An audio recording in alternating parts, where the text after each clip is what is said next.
Hey everyone, welcome back to the channel.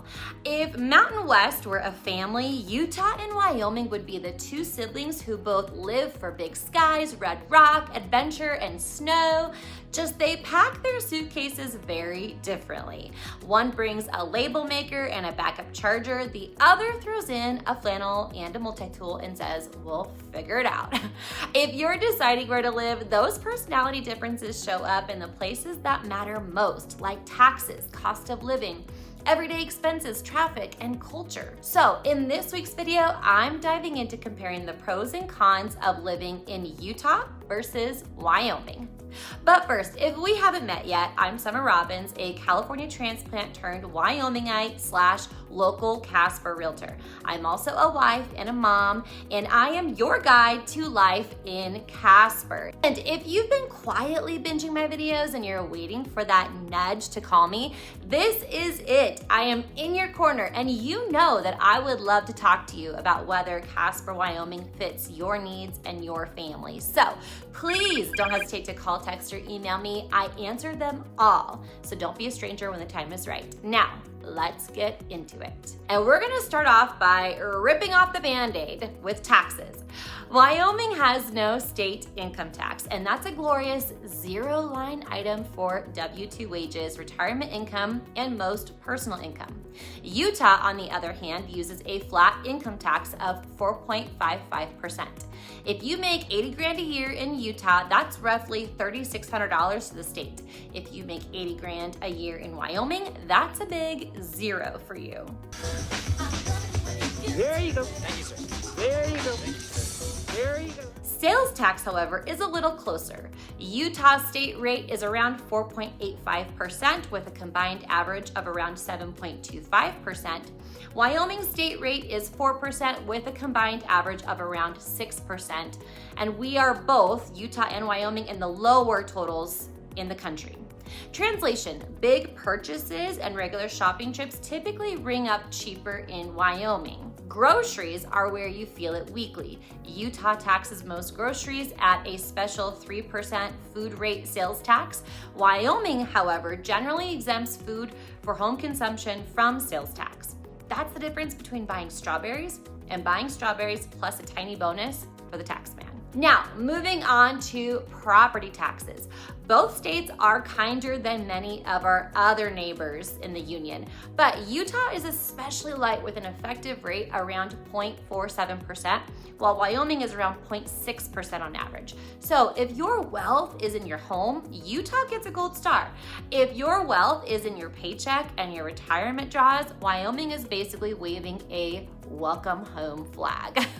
Here's my tax takeaway in comparing both states. Income heavy, or if you're retiring on withdrawals, Wyoming wins. However, if you are homeowner focused, both are friendly, and Utah does edge out on property tax, but Wyoming usually wins at the register. Now, moving on to the cost of living and how far your dollar actually goes. A neat way to compare states is the BEA regional price parities. Utah sits around 95, about 5% below the US average.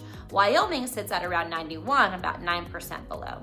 In plain English, both are cheaper than average, and Wyoming is generally cheaper than Utah.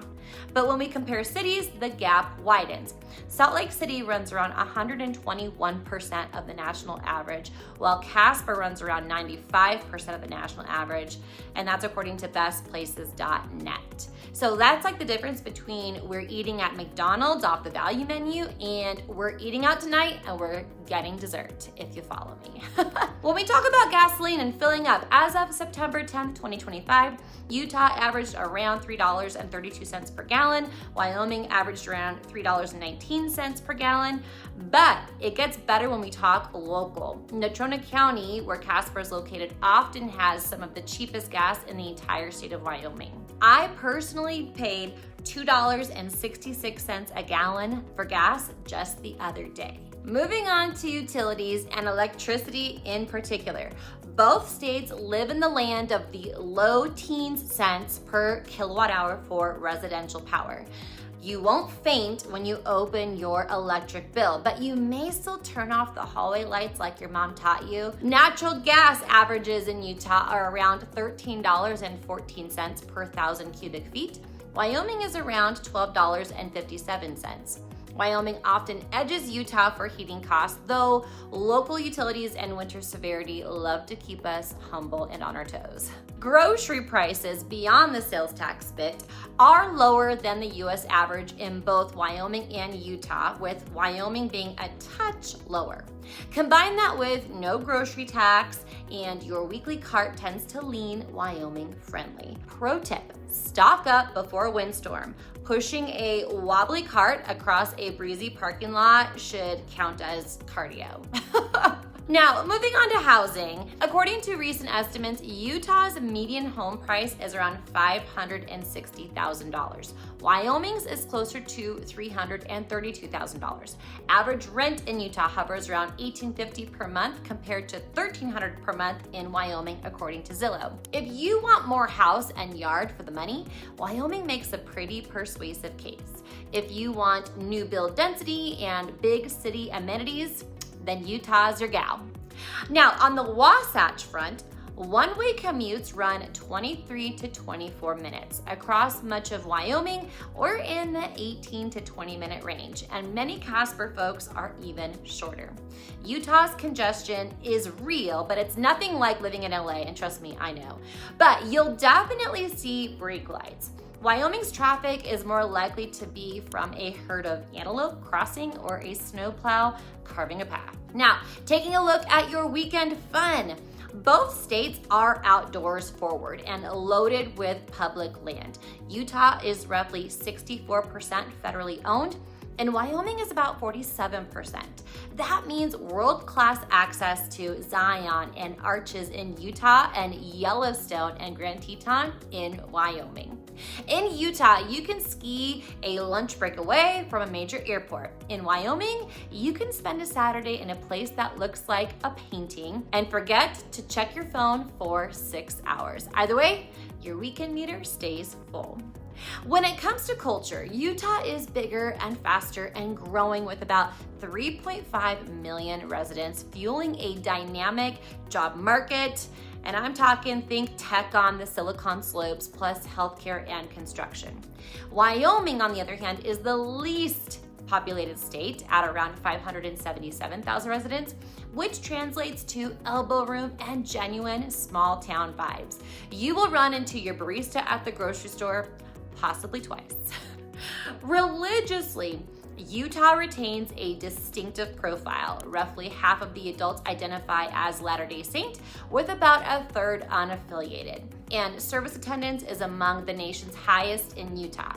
Wyoming is more mixed and more secular overall, with around a third unaffiliated. You'll feel the difference in community rhythms, from school calendars to how Saturday nights look. If we're concerned with amenities, Utah is the clear winner. If you want every chain under the sun, pro sports, big malls, and the Cheesecake Factory. Wyoming thrives on local. We may not have a cheesecake the size of your head, but we do have independent steakhouses with locally sourced beef that will put any Cheesecake Factory meal to shame. So here is the million-dollar question. Which one fits you? Choose Utah if you want a bigger job market, lower property taxes, a major airport, things like pro sports, and skiing that's 30 to 45 minutes from downtown. Just make sure you're also fine with higher housing costs, heavier traffic, and a flat state income tax. Choose Wyoming if you want no state income tax, lower overall prices, lighter commutes, cheaper housing, and that uniquely Wyoming small town feel. Now, here are the trade-offs. You'll have fewer big box amenities, more limited healthcare options depending on the town you live in, slightly higher property taxes, and yes, lots and lots of wind. Either way though, you are trading coastal headaches for big blue sky living in the Rockies. The choice isn't good versus bad. It's more so about bigger, busier, and plugged in Utah versus quieter, tax lighter, and wide open in Wyoming. If Wyoming, or Casper specifically, is calling your name, you know what to do. Call, text, or email me at the info below. And if you're eyeing Casper, don't forget to download my free relocation guide packed with things that you will wish you knew sooner type information. Trust me, you'll find that relocation guide super helpful. Now, with that, please take care, and I will see you in the next one.